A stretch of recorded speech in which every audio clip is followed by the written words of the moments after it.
Hey everyone, David here and welcome back to BrickVault. Today I have a couple of smaller builds for you that you might recognize if you're a fan of Star Wars Episode 1. These three speeder designs, called V-19 Landspeeder, are used by the Royal Naboo Security Forces together with a more commonly known flash speeder that we already have available on our website, and this one was a refit of the V-19 later utilized by the Rebels. These models were designed by Thrawn's Revenge, who already designed the Flash Speeder and the TIE Scout for BrickVault, and was involved in the design process of the AT-DT and Separatist droid battle pack as well. His love for background vehicles shows here again with these speeders that could only be seen in the Phantom Menace and the first Battlefront game. Actually, the V-19 speeder is the first land vehicle that fired shots in the conflict between the Trade Federation and Naboo, if I remember correctly, so it actually played a pivotal role in the whole war, even if it was a brief one.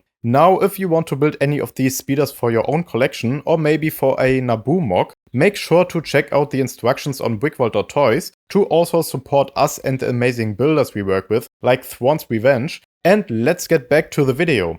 The V-19 Landspeeder, or also called the Gian Speeder, came in three different color schemes, as you can see. The one you see in episode 1 was green, but you could also see a magenta version in the background surrounded by security guards. Build-wise, they don't differ much from one another, with the exception of the Rebel Speeder that has an enclosed cockpit around it, which makes a lot more sense to me personally, because that way you don't get sniped easily by your enemies, but it also impedes your ability to leave the craft quickly in case of an emergency, so you get some and you lose some. But let's start by taking a closer look at the green version. Here's a quick 360 for you. The main color used here is sand green with a couple of patches of dark green, which is totally accurate. Build-wise, this model is fairly straightforward, no frustrating techniques or flimsy connections. This model is pretty playable. You can see the dimensions of it here. This is one of the smaller and more obtainable builds in the store. Here is a toothpick as reference. There are a couple of movable parts on this build, mainly the side turrets and the top-mounted turret that can be angled to both sides as well as up and down. I like the rounded sections on the back of the speeder, and we have an unnecessarily premium looking tan interior for the Naboo crew.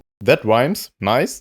In the front we have a control console as well as a dashboard computer off to the side, and you can fit up to 4 minifigs in here with no issues. My 501st guys have to test sit again. I think they're the clones that sat in the most vehicles in the universe already. It looks really cool all manned like this. I like the use of this printed tile for the inlets in the front, and generally the speeder looks really nice in this sand green color. I've always been a fan of sand colors in LEGO, and this is no exception. This would go really nicely in a Theed mock.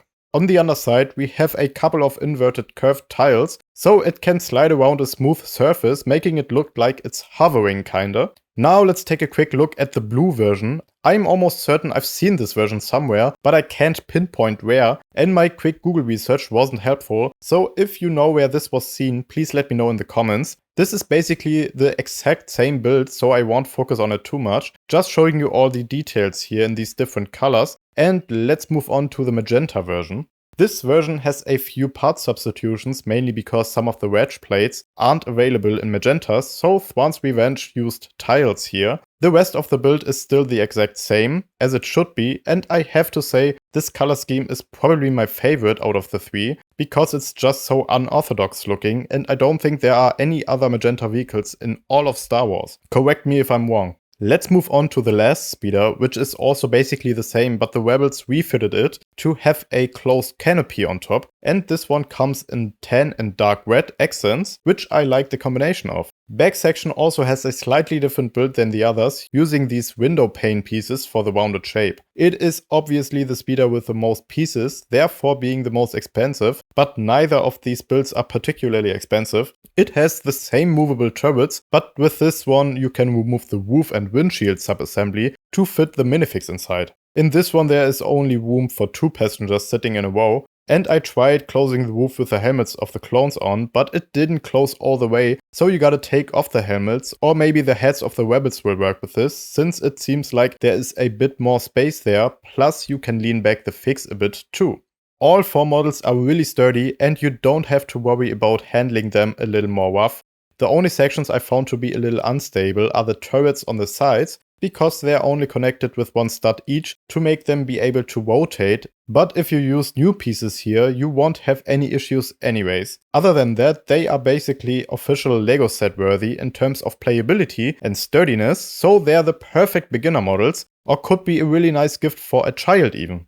Now, if you want to build any of these speeders yourself, you can find the instructions and parts list on BrickVault.toys, or just scroll down a bit and click on the first link in the video description to go directly to the product listing, where you can find more infos on the builds, like the price estimates for the pieces and the dimensions. Thank you for watching, please consider to like and subscribe, as that helps us out a lot and it only takes up a second of your day. And we'll see you next time at BrickVault.